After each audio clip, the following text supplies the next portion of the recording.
ಓ- ಓಂ ನಮೋ ನಾರಾಯಣ. ಓಂ ನಮೋ ನಾರಾಯಣ.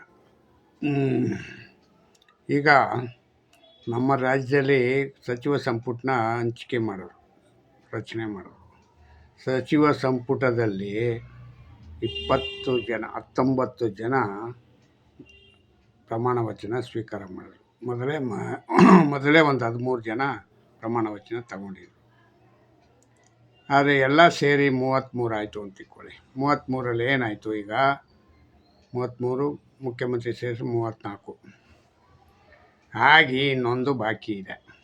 ಇನ್ನೊಂದು ಬಾಕಿ ಇರೋದು ಒಂದು ಮನುಷ್ಯನಿಗೆ, ಒಬ್ಬ ವ್ಯಕ್ತಿಗೆ, ಮತ್ತು ಒಂದು ನ್ಯಾಯಯುತವಾಗಿ ಯೋಚನೆ ಮಾಡೋರಿಗೆ. ಇದು ರಾಜ್ಯದಲ್ಲಿ ಮಹಿಳೆಯರೇ ಇಲ್ವಾ ಅನ್ನೋ ಮಟ್ಟಕ್ಕೆ ಕಾಣ್ತಾ ಇದೆ. ಮಹಿಳೆಯರೇ ಇಲ್ಲ ಹಂಗಂದ್ರೆ ರಾಜ್ಯದಲ್ಲಿ ಹೆಂಗೆ? ಅಲ್ಲ ಸ್ವಾಮಿ, ಕಮ್ಮಿ ಅಂತಂದ್ರೂ 6 ಕೋಟಿ ಜನ ಅಂತಾರೆ. 6 ಕೋಟಿಲಿ ಇವರೇ 3 ಕೋಟಿ ಜನ ಹೆಂಗಸ್ರಿದ್ದಾರೆ. 3 ಕೋಟಿ ಜನಕ್ಕೆ ಒಂದು 3 ಜನಕ್ಕೋ ಇಲ್ಲ 4 ಜನಕ್ಕೋ ಪ್ರಾತಿನಿಧ್ಯ ಕೊಡಬೇಕಲ್ವಾ? ಹೋಗಲಿ, ಒಂದು ವೇಳೆ ಕಾಂಗ್ರೆಸ್ಸಲ್ಲಿ ಯಾರೂ ಕಾಂಗ್ರೆಸ್ಸಿಂದ ಇದು ಮಹಿಳೆಯರು ಗೆದ್ದಿಲ್ಲ ಅಂದರೆ ಓಕೆ, ಪರವಾಗಿಲ್ಲ. ಆದರೆ ನೀವು ನಿಮ್ಮ ಕಣ್ಣು ಮುಂದೆ ನ್ಯಾಯಕ್ಕೇ ನೀವು ಬರೀ ಪುರುಷರಿಗೇ ಆದ್ಯತೆ ನೀಡಿಕೊಂಡು ಪುರುಷರಿಗೆ ನೀವು ಇದನ್ನು ಕೊಟ್ಕೊಂಡ್ರೆ ಹೆಣ್ಮಕ್ಳ ಗತಿ ಏನಾಗಬೇಕು? ಡಿ ಕೆ ಶಿವಕುಮಾರ್ ಅವರೇ, ಯಾರ್ದು ಇದೆಲ್ಲ ಕೈವಾಡ? ನಿಮ್ಮ ಹೈಕಮಾಂಡ್ದ ಇಲ್ಲ ನಿಮ್ಮ ಲೋಹರ್ ಹೈಕಮಾಂಡ್ ಇದೆಯಲ್ಲ ಸಿದ್ದರಾಮಯ್ಯ ಏನೋ ಕರೆಸಿ ಪಾಪ ಗಾಯತ್ರಿ ಅವ್ರಿಗೆ ನೀವು ಪ್ರಮಾಣ ವಚನ ಸ್ವೀಕಾರ ಮಾಡಬೇಡಿ, ಆಯ್ಕೆ ಆಗಿದ್ದು ಒಬ್ಬರೇ ಒಬ್ಬರು, ಅವ್ರನ್ನೀಗ ನೀವು ಪ್ರಮಾಣ ವಚನ ತಗೊಂಡ್ರೆ ನನ್ನ ಮಗನ ಇದನ್ನೀಗ ಕ್ಯಾನ್ಸಲ್ ಮಾಡಿಬಿಡ್ತೀನಿ ಅಂತ ಏನೋ ಬ್ಲ್ಯಾಕ್ ಮೇಲ್ ಮಾಡಿದ್ರಂತೆ. ಹೌದಾ? ಏನಪ್ಪ ಜನ ಹೇಳ್ತಾ ಇದ್ದಾರೆ, ಅದಕ್ಕೆ ನಾನು ಹೇಳ್ತಾ ಇದ್ದೀನಿ.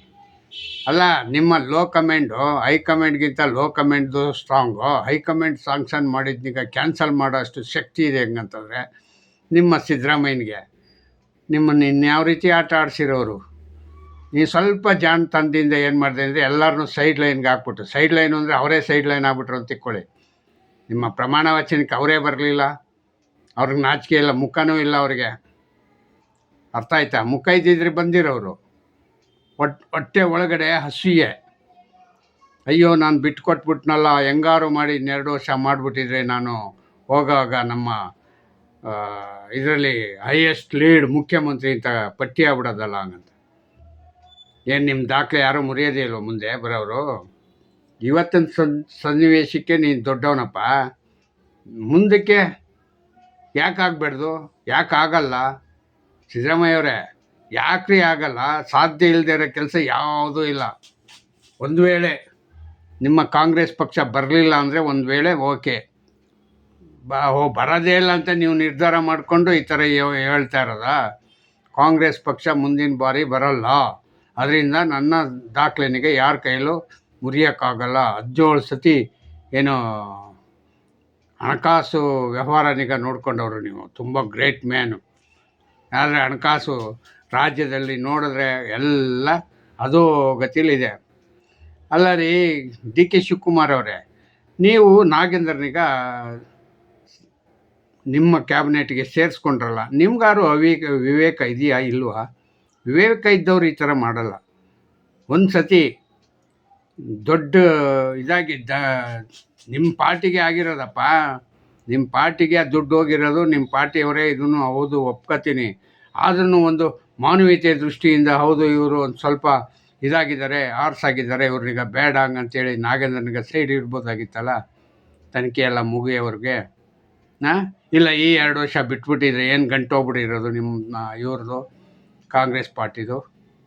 ಅಲ್ಲ, ಯೋಚನೆ ಮಾಡಲ್ವಲ್ರಿ ನೀವೆಲ್ಲರೂ? ಯಾವುದು ಕೆಟ್ಟದ್ದೋ ಅದನ್ನೇ ಎತ್ಕೊಂಡು ತಿಂತೀರ ಅಂತಂದರೆ ಅದು ಹೆಂಗಪ್ಪ ನೀವು ತಿಂತೀರ ಅಂತ ನನಗೆ ಅರ್ಥ ಆಗಿಲ್ಲ. ಕೆಟ್ಟದ್ದನ್ನೇ ಬೇಕೋ ನಿಮಗೆ? ಎಲ್ಲ ಕೆಟ್ಟದ್ದೇ. ಆಯಿತು, ಪ್ರಮಾಣ ವಚನ ಮಾಡೋಕ್ಕೆ ಎಲ್ಲರಿಗೂ ಇದು ಕರ್ಕೊಂಡು ಹೋಗಿದ್ದಾಗ ಏನು ಮಾಡಿದ್ರಿ? ಜಮೀರ್ ಅಹ್ಮದವರು ಏನೋ ಇಂಗ್ಲೀಷ್ನಿಗೆ ಭಾಳ ಪ್ರಮುಖವಾಗಿ ಭಾಳ ಏನೋ ತುಂಬ ಹೇಳ್ಕೊಳಕ್ಕಾಗಲ್ಲ ಅಂಥ ಜ್ಞಾನಿ ಅಂತ ಹೇಳ್ಬಿಟ್ಟು ಪ್ರಮಾಣ ವಚನ ಮಾಡಿದ್ರು. ಪ್ರಮಾಣ ವಚನ ಮಾಡೋಕ್ಕೆ ಬಂತ ಅವ್ರಿಗೆ? ಪೂರ್ತ ಬಂತೇನ್ರಿ? ಇಂಥವ್ರೆಲ್ಲ ನಿಮ್ಮ ಕ್ಯಾಬಿನೆಟಲ್ಲಿ ಅವ್ನು ಓದಿರೋದು ಮೊದಲೇ SLC. ಆ SLCಗೆ ತಕ್ಕಂತೆ ಇದನ್ನು ಮಾಡಿದ್ರೆ, ನಾನು SLCನೇ ಇಲ್ಲ ಅಂತಲ್ಲ, ನಾನು ಈ ವಿದ್ಯೆಗೆ ಅದಕ್ಕೆ ನಾವೇನೂ ಆಗಿಲ್ಲ, ಅದಕ್ಕೆ ಇಲ್ಲೇ ಇದ್ದೀವಿ ಸೈಡಲ್ಲೇ. ನೀವು ಅಲ್ಲಿ ಆಗಿದ್ದಾರಲ್ಲ, ಅಟ್ಲೀಸ್ಟ್ ಕನ್ನಡದಲ್ಲಿ ಶುದ್ಧವಾಗಿ ಹೇಳ್ಕೊಟ್ಟಾದ್ರೂ ಅದೀಗ ಪ್ರಮಾಣ ವಚನ ಮಾಡಿಸ್ಬೇಕಲ್ವ? ಹೇಳ್ಕೊಟ್ಟಾರು ಬಾಯಲ್ಲಿ. ನೀವೆಲ್ಲ ದೊಡ್ಡ ಇವರು ವಿದ್ವಾಂಸರು. ಹಾಂ, ಅಲ್ಲ ರೀ, ಸಮಾಜಕ್ಕೆ ಏನು ಕಾಣಿಕೆ ಕೊಡ್ತಾ ಇದ್ದೀರಾ? ಅವ್ರು ಯಾರೋ ಒಬ್ಬರು ಕಾಶ್ಯಪ್ನವರು, ಅವ್ರಿಗೂ ಕನ್ನಡ ಓದೋಕ್ಕೆ ಬರಲ್ಲ, ಏನಿಲ್ಲ. ಆಯಪ್ಪನೂ ಹಂಗೆ ತಬ್ಬಿಬ್ಬಾಗ್ಬಿಟ್ಟ. ಏನು ಒದ್ದಾಡ್ಕೊಂಡು ಓದ್ದ ಪಾಪ, ಕಷ್ಟ ಬಿದ್ದು. ನಿಮ್ಮನ್ನೆಲ್ಲ ನಾವು ಮಂತ್ರಿ ಮಾಡಿಕೊಂಡು ನಿಮ್ಮ ಜೊತೆ ನಾವು ಇದ್ದೀವಲ್ಲ, ಬದುಕಿದ್ದೀವಲ್ಲ ಅನ್ನೋದು ಒಂದು ಖುಷಿ. ಮತ್ತು ಇನ್ನೊಬ್ಬರು ಸಂತೋಷ್ ಲಾಡ್ ಅಂತೆ. ಯಾವ ಲಾಡಪ್ಪ ನೀನು? ಸಂತೋಷ್ ಲಾಡು. ನೀನು ಅಷ್ಟೇ ಓದ್ಬೇಕಾದ್ರೆ ಒಂಚೂರು ಪರಿಶುದ್ಧವಾಗಿ ಓದಬೇಕಲ್ಲ. ಸತಿ ಇವರು ಇದ್ದರು, ಮಧು ಬಂಗಾರಪ್ಪನವರು, ಅವ್ರನ್ನೀಗ ಶಿಕ್ಷಣ ಸಚಿವರು. ಈ ಸತಿ ಯಾವ ಸಚಿವರು ಮಾಡ್ತಾರೋ ಗೊತ್ತಿಲ್ಲ. ಅವ್ರಿಗೆ ಈ ವಿದ್ಯೆ ಬಂದ್ರೂ ನಾನು ಹೇಳೋದೇನು ಗೊತ್ತಾ, ವಿದ್ಯೆ ಓದಿದ್ದೀರ ಹೌದು, ನೀವು ಹೋಗುವಾಗ ಒಂದು ಅಟ್ಲೀಸ್ಟ್ ಕಾಗುಂತ ತಿಳ್ಕೊಂಡು ಹೋಗ್ಬೇಕಲ್ಲ. ಓದುವಾಗ ಒಂದು ವಾರ ಮುಂಚೆನೇ ಇದ್ರ ಬಗ್ಗೆ ನಮಗೆ ಪಾಠ ಬರ್ತದಪ್ಪ ಪ್ರಮಾಣ ವಚನಕ್ಕೆ, ನಾವು ಒಂಚೂರು ಶುದ್ಧವಾಗಿ ಓದ್ಕೊಳ್ಳೋಣ, ತಿಳ್ಕೊಳ್ಳೋಣ ಅಂತ ಒಂದು ವಾರ ಮುಂಚೆನೇ ಇಸ್ಕೊಂಡು ಬಾಯ್ಪಾಠರು ಮಾಡ್ಕೋಬೇಕಾಗಿತ್ತಲ್ಲ ಕನ್ನಡದಲ್ಲಿ. ಹಾಂ, ಅಲ್ಲ ರೀ, ಯಾವ್ಯಾವ ರೀತಿ ಜನನೀಗ ನೀವು ಸೆಲೆಕ್ಟ್ ಮಾಡ್ತಾಯಿದ್ದೀರಾ, ಏನು ಮಾಡ್ತಾಯಿದ್ದೀರಾ ಅಂತ ಗೊತ್ತಿಲ್ಲ. ಹಾಂ, ಅರ್ಥ ಆಯ್ತಾ? ಇಷ್ಟೆಲ್ಲ ಆದಮೇಲೆ DK ಶಿವಕುಮಾರ್ ಅವರು ನನ್ನ ಬಿಟ್ಟರೆ ಇನ್ಯಾರೂ ಅಲ್ಲ, ನಾನೇ ಏನು ಹೇಳ್ತಾರೆ, ನನ್ನ ನೋಡಿದ್ರೆ ನಾನು ಮುಖ್ಯಮಂತ್ರಿ ಆಗಿದ್ದಕ್ಕೆ ಎಲ್ಲರಿಗೂ ಹೊಟ್ಟೆ ಉರಿ. ಯಾರಿಗಪ್ಪ ಹೊಟ್ಟೆ ಉರಿ? ನಿನಗೆ ಹೊಟ್ಟೆ ಉರಿ, ನಿನಗೆ ನಿನ್ನ ತಮ್ಮನಿಗೇನೆ ಹೊಟ್ಟೆ ಉರಿ ಇರಬೇಕು, ಬೇರೆ ಯಾರೂ ಇಲ್ಲ. ನಿನ್ನ ಸೀಟ್ ಕಿತ್ಕೊಳ್ಳೋಕ್ಕೆ ಯಾರು ಬರಬೇಕು? ನಿನ್ನ ತಮ್ಮ ಅನ್ಕೋಬೋದು ಒಂದು ವೇಳೆ, ನಾನಾಗದೆ ನಮ್ಮ ಅಣ್ಣ ಆಗ್ಬಿಟ್ನಲ್ಲ ಹಂಗಂತ. ಬೇರೆ ಯಾರು ಏನೂ ಅಂದ್ಕೊಳ್ಳಲ್ಲ, ಯಾಕೆಂದರೆ ನಿನ್ನ ಪಾರ್ಟಿನೇ ಬೇರೆ, ನಿಮ್ಮ ಪಾರ್ಟಿಯವರೇ ಅಂದ್ಕೋಬೇಕು ಹೊಟ್ಟೆ ಉರಿ ಅಂತ. ಅದು ಹೆಂಗೆ ಹೇಳೋದು? ಹೊಟ್ಟೆ ಉರಿಗೆ ಎಲ್ಲೋ ನನ್ನ ಮಸೀತಾ ಇದ್ದಾರೆ. ಏನು ಮಸೀತಾರ? ನಿನ್ನ ಏನು ಮಸಿಯಲ್ಲ, ನೀನೇ ಮಸ್ಕೋತಾ ಇದೀಯ.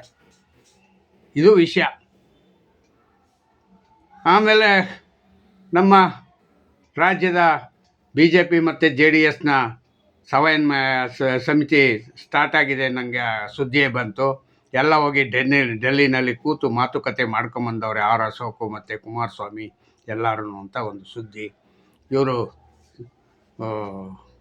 JDSನವ್ರು ಸ್ಟ್ರೈಕ್ ಮಾಡುವಾಗ BJPಯವರು ನಿದ್ದೆ ಮಾಡ್ತಾ ಇರ್ತಾರೆ, BJPಯವರು ಸ್ಟ್ರೈಕ್ ಮಾಡುವಾಗ JDSನವರು ನಿದ್ದೆ ಮಾಡ್ತಾರೆ.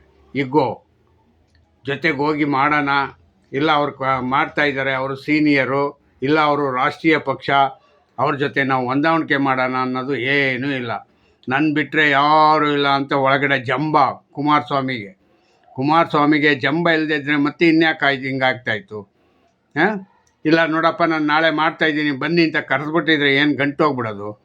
ಇದನ್ನೀಗ ಬಿಡದಿ ಹೋರಾಟನೀಗ ಯಾವ ಕಡೆಗೂ ಇಲ್ಲ. ಇತ್ತ ಕಡೆ ಪಾಪ ಅವ್ರಿಗೆ ಬಿಡದಿ ರೈತರಿಗೆ ನೀವೇನು ನ್ಯಾಯನೂ ದೊರಕಿಸ್ಕೊಡ್ಲಿಲ್ಲ. ಈ ಕಡೆ ನೀವು ಹೋರಾಟ ಮಾಡಿ ಆದ್ರೂ ಹೋರಾಟದಲ್ಲಿ ಇದ್ದೀವಿ, ನಾವು ಜೀವಂತವಾಗಿ ಸತ್ತಿಲ್ಲ, ಬದುಕಿದ್ದೀವಿ ಹಿಂಗಂತನೂ ತೋರಿಸ್ಲಿಲ್ಲ. ಇಬ್ಬರು ವಿರೋಧ ಪಕ್ಷದ ನಾಯಕರುಗಳು. ಅರ್ಥ ಆಯ್ತಾ? ಹೆಂಗೆ ವಿರೋಧ ಪಕ್ಷದ ನಾಯಕರು? ಒಂದು ಕಾಲದಲ್ಲಿ ನಮ್ಮ ಯಡಿಯೂರಪ್ಪನವರು ವಿರೋಧ ಪಕ್ಷ ನಾಯಕ ಹಂಗಂದರೆ ನಡುಗೋಯ್ತಾಯಿತ್ತು. ಎಲ್ಲ ವಿರೋಧ ಪಕ್ಷ ಅಲ್ಲ, ಆಡಳಿತ ಪಕ್ಷ ನಡುಗ್ತಾಯಿದ್ರು. ಏನು ತಗೊಂಬತ್ತಾನಪ್ಪ ಈ ಅಪ್ಪ, ಏನು ಮಾತಾಡಬೇಕು, ಏನು ಮಾಡಬೇಕು ಅಂತ ಎಲ್ಲ ಅವರು ಗುಸು ಅಂತ ಮಾತಾಡ್ತಾಯಿದ್ರು. ಈಗೇನಿಲ್ಲ, ಭಯನೇ ಇಲ್ಲ ಅವ್ರಿಗೆ. ಅಶೋಕ್ ಅಂತಂದರೆ ಅಶೋಕ ಬಿಡಿ, ಏನೂ ಇಲ್ಲ, ಅವನೇನು ಮಾತಾಡೋಲ್ಲ, ಸೈಲೆಂಟ್ ಮೂಗ್ ಬಸವ ಅಷ್ಟೇ. ಯಾಕೆ ಹಂಗಂತಂದರೆ ಅವನು ಅಯ್ಯಪ್ಪ ಮೂಗ್ ಬಸವ ಅನ್ನೋದಕ್ಕಿಂತ ಹೆಚ್ಚಾಗಿ ಈ ಕಡೆ ಹಿಂದೂಗಳ ಪರವಾಗಿದ್ದಾರೆ ಅಂತಲೂ ಗೊತ್ತಿಲ್ಲ ಅಶೋಕು, ಇಲ್ಲ ಮುಸ್ಲಿಂ ಕಡೆ ಇದ್ದಾರೆ ಅಂತಲೂ ಗೊತ್ತಿಲ್ಲ ಅಶೋಕ್ ಅವರೇ. ಅರ್ಥ ಆಯ್ತಾ? ಎರಡೂ ವಿಷಯನೂ ಮಾತಾಡ್ತಾ ಇರ್ತಾರೆ. ಯಾವಾಗ ಮಾತಾಡ್ತಾರೆ, ಯಾವಾಗ ಇವರು ವಿರೋಧ ಮಾಡ್ತಾರೆ ಅಂತ ಗೊತ್ತಿಲ್ಲ. ಕಾಂಗ್ರೆಸ್ಗಾಗಿ ಕೆಲಸ ಮಾಡ್ತಕ್ಕಂಥ ಏಕೈಕ ನಾಯಕ ಯಾರು ಇದ್ದಾರೆ ಅಂದರೆ R ಅಶೋಕ್ ಅವರು. ನಿಜವಾಗಿ ಹೇಳಬೇಕು ಅಂತಂದರೆ ಯಾಕೆ ಹಂಗಂತಂದರೆ ಅವರು ವಿರೋಧನೇ ಮಾಡಲ್ವಲ್ಲ. ಆಡಳಿತ ಪಕ್ಷಕ್ಕೆ ಈಸಿಯಾಗಿ ಕೊಟ್ಬಿಟ್ಟವ್ರೆ ಜಾಗ. ಅವನಷ್ಟಕ್ಕೆ ಅವನು ನಂದೇ ಇದು ಏನು ಅಂಗಳ ನಂದೇನೆ ಮೈದಾನ ನಂದನೆ ಅಂತ ಅಂದ್ಕೊಂಡು ಮೈದಾನ ಎಲ್ಲ ಅಡ್ಡಾಡ್ಕೊಂಡು ಇವರು ನಮ್ಮ DK ಶಿವಕುಮಾರ್ ಕೂಗಾಡ್ಕೊಂಡು ಕಿರ್ಚಾಡ್ಕೊಂಡು ಏನು ಹೇಳ್ತೀರ ಅವ್ರದ್ದು ಭಾಳ ಅನುಭವ ಅವ್ರದ್ದು. ನಮ್ಮ HD ಕುಮಾರಸ್ವಾಮಿ ಅವ್ರೂ ಅಷ್ಟೇ, ಅಲ್ಲಿ ಸೆಂಟ್ರಲ್ ಮಿನಿಸ್ಟರ್ ಆಗಿದ್ದಾರೆ. ನಾನು ಸೆಂಟ್ರಲ್ ಮಿನಿಸ್ಟರ್ ಆಗಿದ್ದೀನಿ. BJP ಜೊತೆ ನಾನು ಹೊಂದಾಣಿಕೆಗೆ ಸರಿಯಾದ ರೀತಿಯಲ್ಲಿ ಒಬ್ರಿಗೊಬ್ರು ಪರಸ್ಪರ ಮಾತಾಡ್ಕೊಂಡು ಹೋಗೋಣ, ನಾವು ಬೇರೆಯವ್ರಿಗೆ ನಾವು ಕಮ್ಮಿಯಾಗಿ ಇರೋದು ಬೇಡ ಹಂಗಂತ ಅದೇನೂ ಇಲ್ಲ. ಎಲ್ಲ ಏನು ಗೊತ್ತಾ, ಇವ್ರಿಗೆ ಯಾವಾಗ ಜ್ಞಾನ ಬರ್ತದೆ ಆವಾಗ ಎದ್ದು ನಿಂತ್ಕೊಳ್ಳೋದು, ಅವ್ರು ಯಾವಾಗ ಜ್ಞಾನ ಬರ್ತದೆ ಆವಾಗ ಅವ್ರು ನಿಂತ್ಕೊಳ್ಳೋದು, ಇಷ್ಟೇ. ಒಟ್ಟಿನಲ್ಲೇನು ರಾಜ್ಯದ ಜನ ನಿಮ್ಮಿಬ್ಬರನ್ನೀಗ ನಂಬ್ಕೊಂಡವರು ಅದೋ ಗತಿ, ಏನು ಯೋಚನೆ ಮಾಡೋಂಗಿಲ್ಲ. ಹಂಗೆ ಇದ್ದಾರೆ ಜನನು. BJP ಅಂದರೆ ಒಂಥರ ಅಸಾಧ್ಯ, ಜನತಾದಳ ಅಂದರೆ ಇದ್ದಿದ್ದು ಅಸಾಧ್ಯ. ಏನೋ ಕಾಂಗ್ರೆಸ್ನವರೇ ಇಕ್ಕಬೇಕಂತೆ ಅವ್ರಿಗೆ ಜನರಿಗೆ. ಆವಾಗಲೇ ಇದು ಆ ಬಾಲಕೃಷ್ಣನ ಕೇಸ್ ಆಗಿದ್ದಂಗೆ ಬಾಲಕೃಷ್ಣ ಅಲ್ಲಿಗೆ ಮಾತಾಡ್ತಿದ್ದಿದ್ದು ಅದೇ ದಾಟಿ, ನಮ್ಮನ್ನು ಬಿಟ್ಟು ಬೇರೆ ಇನ್ಯಾರು ಮಾತಾಡೋಕ್ಕಾಗಲ್ಲ, ನಮ್ಮ ಮಟ್ಟಕ್ಕೆ ಮಾತಾಡ್ಕೊಂಡೋದ್ರು. ಅವರೀಗ ಮಂತ್ರಿ ಪದವಿ ಬಂದವ್ರೆ. ಮಂತ್ರಿಗೆ ಬಂದು ಏನು ಮಾಡ್ತಾರೆ ನೋಡುವ. ಅದು ಇನ್ನೂ ಏನು ಖಾತೆ ಕೊಟ್ಟರು ಅಂತ ಗೊತ್ತಿಲ್ಲ, ಹಂಗಂಗೆ ನಿಂತಿದೆ. ಆ ವಿಷಯ ಎಲ್ಲ ತಿಳ್ಕೊಂಡು ನೆಕ್ಸ್ಟ್ ವಿಡಿಯೋದಲ್ಲಿ ಬಾಲಕೃಷ್ಣ ಅವ್ರದ್ದೇ ಹಾಕಬೇಕು ಅಂತ ಅಂದ್ಕೊಂಡಿದ್ದೀನಿ. ನೋಡೋಣ ಎಷ್ಟು ಮಟ್ಟಿಗೆ ಅವರು ಸರಿಯಾದ ರೀತಿಯಲ್ಲಿ ಸರಿಯಾದ ಟೈಮ್ಗೆ ಜನರಿಗೆ ಏನು ಮಾಡೋಕ್ಕೆ ಆಲೋಚನೆ ಮಾಡೋರು ಅಂತ ತಿಳ್ಕೊಳ್ಳೋಣ. ಯಾಕೆಂದರೆ ಖಾತೆ ಸಿಗೋವರೆಗೂ ಗೊತ್ತಾಗಲ್ಲ ಯಾವ ಖಾತೆ ಕೊಟ್ಟರು ಅಂತ. ನೋಡೋಣ. ನಮ್ಮ ಖಾತೆಗಳನ್ನೀಗ ನಿಭಾಯಿಸಕ್ಕಂಥ ಒಬ್ಬ ಏಕೈಕ ನಾಯಕ ಯಾರು ಇದ್ದಾರೆ ಹೆಂಗಂತಂದರೆ ವಿ ಸೋಮಣ್ಣ. ಅವ್ರಿಗೆ ಯಾವ ಖಾತೆನಾರು ಕೊಡೋ, ಖಾತೆನಲ್ಲಿ ಏನೇನೈತೆ ಎಲ್ಲ ತಗೊಂಬಂದು ರಸ್ತೆಗೆ ಹಾಕ್ಬಿಡ್ತಾರೆ. ನಾನು ಇದರಲ್ಲಿ ಹಿಂಗೆ ಮಾಡ್ಬೋದು ಅಂತ ತೋರಿಸ್ತಾರೆ. ಅಂಥವ್ರ ಹತ್ರ ನೀವು ಗರಡಿನಲ್ಲಿ ಪಳಗಬೇಕು ಎಲ್ಲರೂ, ಮಂತ್ರಿ ಆಗದವ್ರು ಎಲ್ಲರೂ. ಯಾರ ಜೊತೆ? ಸೋಮಣ್ಣನ ಜೊತೆ. ಆ ಬಂದಿ ಖಾನೆ ಅಂತಕ್ಕಂಥ ಒಂದು ಖಾತೆ ಇಟ್ಕೊಂಡು ಇಡೀ ಬೆಂಗಳೂರಲ್ಲಿ ಈಗ ಪರಪ್ ನಗರ ಜೈಲು ಕಟ್ಟಿದ್ದೇ ಅವ್ರು ಇದ್ದ ಕಾಲದಲ್ಲಿ. ಯಾರು ಇದ್ದ ಕಾಲದಲ್ಲಿ? ಸೋಮಣ್ಣ ಇದ್ದ ಕಾಲದಲ್ಲಿ. ಸೋಮಣ್ಣನಿಗೆ ಹೆಸರೋದು. ಸೋಮಣ್ಣ ದೇವೇಗೌಡರು ಕರ್ಕೊಂಬಂದು ಅವಾಗ ಪ್ರಧಾನಿ ಆಗಿದ್ದರು, ಅವ್ರನ್ನ ಕರ್ಕೊಂಬಂದು ಅದನ್ನೀಗ ಉದ್ಘಾಟನೆ ಮಾಡಿಸಿದ್ರು. ಯಾರು ಮಾಡ್ತಾರೆ ಆ ಥರವಾಗಿ? ಸೋಮಣ್ಣನ ರೀತಿ ಅದು ನಾಯಿ ರೀತಿ ಕೆಲಸ ಮಾಡುತ್ತೆ. ಅದು ಯಾವ ರೀತಿ ಎಲ್ಲ ಸುತ್ತಾಡ್ಕೊಂಡು ಬಂದು ಎಲ್ಲನೂ ತಗೊಂಬಂದು ಒಂದು ಕಡೆಗೆ ಹಾಕ್ಕೊಂಡು ಸಾಹಸ ಮಾಡಿ ನಾನು ಇದೇ ಥರ ಕೆಲಸ ಮಾಡಬೇಕು ಅಂದ್ಕೊಂಡು ಮಾಡಿರ್ತಕ್ಕಂಥ ಸೋಮಣ್ಣ ಅವನು. ಅದೊಂದೇ ಖಾತೆಯಲ್ಲ, ಎಲ್ಲ ಖಾತೆಯಲ್ಲೂ ಯಾವ ಖಾತೆನಾರು ಕೊಡಲಿ, ಇಂಥ ಖಾತೆಯಲ್ಲಿ ಇಲ್ಲ ಹಂಗನ್ನಂಗೆ ಇಲ್ಲ, ಇಂಥ ಖಾತೆಯಲ್ಲಿ ಹಿಂಗೆ ಕೆಲಸ ಮಾಡಬೇಕು ಅಂತ ಅವರು ಲೆಕ್ಕಾಚಾರ ಹಾಕೋತಾರೆ, ಅದನ್ನು ಮಾಡ್ತಾರೆ. ಅದು ಸೋಮಣ್ಣನ ವಿದ್ಯೆ. ಅದನ್ನು ಸೋಮಣ್ಣವ್ರನ್ನ ನಾನು ಮೆಚ್ಕೋತೀನಿ. ಬಿನ್ನಿಪೇಟೆ ಕ್ಷೇತ್ರದ ಏಕೈಕ ನಾಯಕ ಅಂತಂದರೆ 224 ಜನದಲ್ಲಿ ಸೋಮಣ್ಣನೇ ಮಂತ್ರಿಗೆ ಲಾಯಕ್ಕಾದವರು. ಈಗ ರೈಲ್ವೆ ಖಾತೆಯಲ್ಲಿದ್ದಾರೆ. ಅದು ಎಷ್ಟು ಅಲ್ಲಿಗೆ ಏನು ಕೆಲಸ ಮಾಡೋರೋ ಏನು ಕತೆನೋ. ಆದರೆ ಸೆಂಟ್ರಲ್ ವಿಷಯದಲ್ಲಿ ನಾವು ಜಾಸ್ತಿ ತಲೆ ಹಾಕಿಲ್ಲ. ರೈಲ್ವೆನಲ್ಲಿ ಅದನ್ನು ದಾಖಲೆ ತಗೋಬೇಕು. ನಾವು ದಾಖಲೆ ತಗೊಂಡ್ರೆ ಮಾತ್ರ ಅದು ಎಷ್ಟು ಕೆಲಸ ಆಗಿದೆ ಅಂತ ಗೊತ್ತಾಗೋದು. ನಾನು ಪ್ರಯತ್ನ ಪಡ್ತೀನಿ ಮುಂದಿನ ಸಾರಿಗೆ. ಇಷ್ಟು ಹೇಳಿ ನನ್ನ ಮಾತನ್ನ ಮುಗಿಸ್ತೀನಿ. ಜೈ ಹಿಂದ್, ಜೈ ಕರ್ನಾಟಕ ಮಾತೆ. ಓಂ ನಮೋ ನಾರಾಯಣ.